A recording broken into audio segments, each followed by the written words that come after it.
Salut! David Allman here, and I have a short and effective idea that's going to help you sound a little fusiony and add a little jazz touch to your improvisations. The idea is to play notes that are completely outside, that are wrong, but are going to make these notes sound right. The outside notes are going to add tension to your lead. If you're playing melodic, every once in a while you're going to use some outside notes to sound tensed, and then you're going to go back into your regular key to sound melodic. The actual notes that you're playing don't really matter as long as they're outside, and you can even mix outside notes with inside notes. We're creating something that doesn't really make sense to the harmony of the song. The question is, when should we play outside and how should we do it? The easy answer is to play this whenever you want to create tension and go back in. And the easiest way to do that is to play that at the end of a measure or at the end of a section of a song. Usually the drummers do that naturally. When drummers play, they're going to play pretty steady, and whenever they want to accentuate tension and release, they're going to create a drum fill. They're going to play a drum fill, and that creates the tension and then resolution. If you want to get into outside playing, simply use that, follow the drums.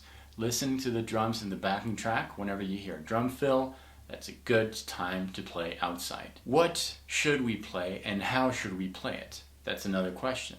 What should we play? We said it. We can play anything. That means that I could play something very random like this. It should work.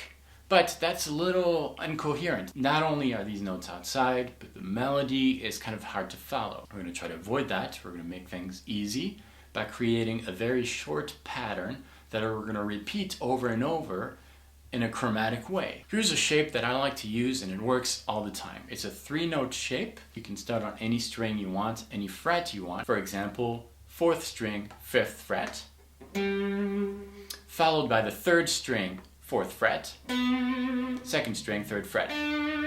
Almost a little chord. And we're going to play this in an arpeggio way, so one note at a time, whether ascending or descending.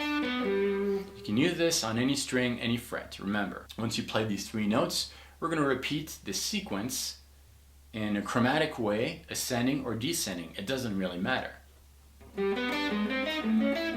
Or descending. The idea is to keep a very steady rhythm, just like I did. This requires a little bit of preparation because you're playing outside but you want to land inside. So you need to know your shapes, you need to target a note. For example, let's consider an improvisation in A minor, A natural minor scale, A Aeolian.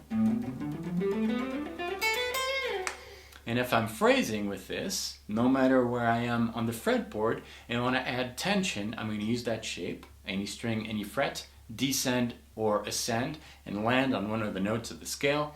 And once you landed back in to where you want to be, continue phrasing. Let's take a little example. Here's a backing track called Manhattan Jazz, which is available on my website, guitarplayback.com. The link is in the description to this video. It's all in A minor, A natural minor, A Aeolian. I'm going to phrase melodically on A Aeolian. Pay attention to the drums. Whenever there's a drum fill at the end of a section of chords, I'm going to use that little device to play outside, add tension, and land on one of the notes of the scale, resolve, and let's check it out.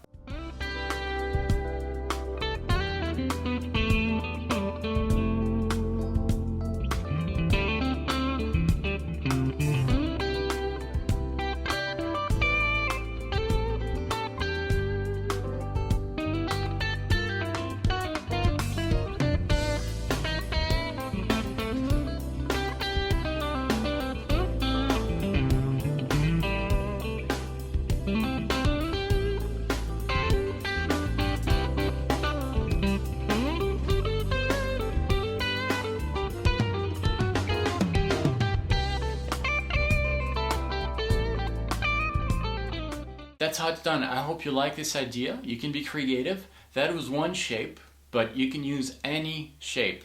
Short shape at first, and use that little sequence of notes in a chromatic way. Make sure you land on the proper note. Have fun with this. I hope you find this inspiring. Practice well, and I'll see you next time. Until next time, salut.